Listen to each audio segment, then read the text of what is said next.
Why draw ice cream with just some regular scoops when it could be a soft serve one instead? There's something irresistible about those swirly shapes, and once you have them in place, all kinds of coloring options are possible. Follow along with me and we can draw this together. Hi, my name's Kathy, and I've been teaching kids how to draw for over 20 years now. You know, my favorite thing to do is to show students that when you take things one step at a time, learning how to draw just might be easier than you think.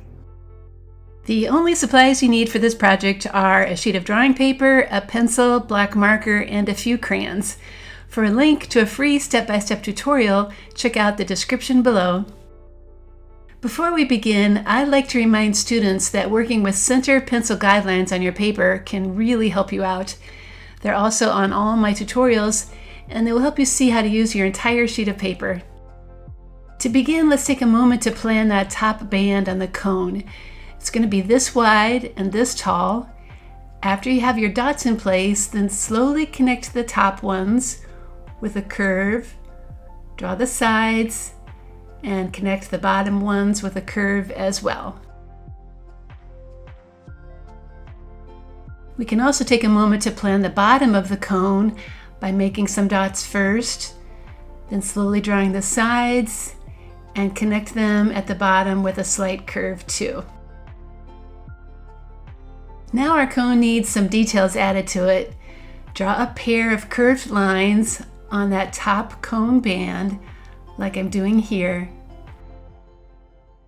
Then to make those diamond shapes on the bottom of the cone, we begin by drawing diagonal lines going in one direction.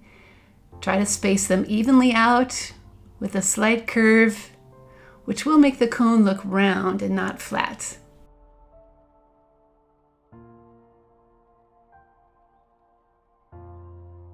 Then those diagonal lines are added in the other direction.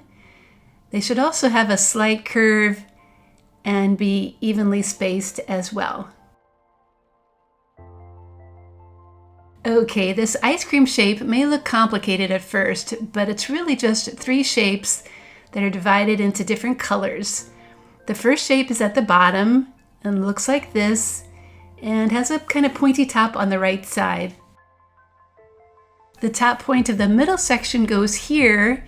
It has a long curve that goes down to the left and then a shorter one on the right side.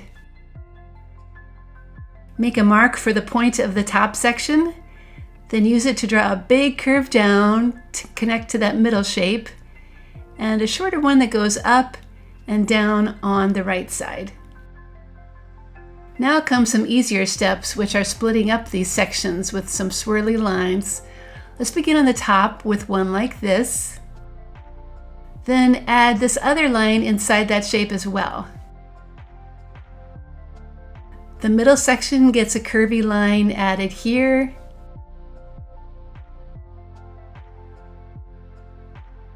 And the bottom section gets one as well. I'm also going to add a table line so that I can have two colors going on in the background. Okay, our pencil drawing is done, so it's time to get that black marker and start tracing over those lines so we can see them even better. Before we do any coloring, we need to erase any pencil lines that are showing. It really does make your drawing look a lot neater. Okay, now those crayons can come out. I'm going to make my ice cream cone chocolate and vanilla, but please use whatever colors you want for your cone. I think a golden yellow works pretty well for the cone color. Then my table is a light yellow-green. And the background is pink.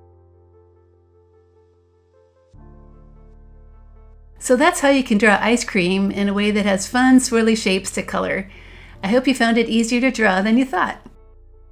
When you visit my website, Art Projects for Kids, you'll find more food drawing projects, including one for a cupcake and one for a donut.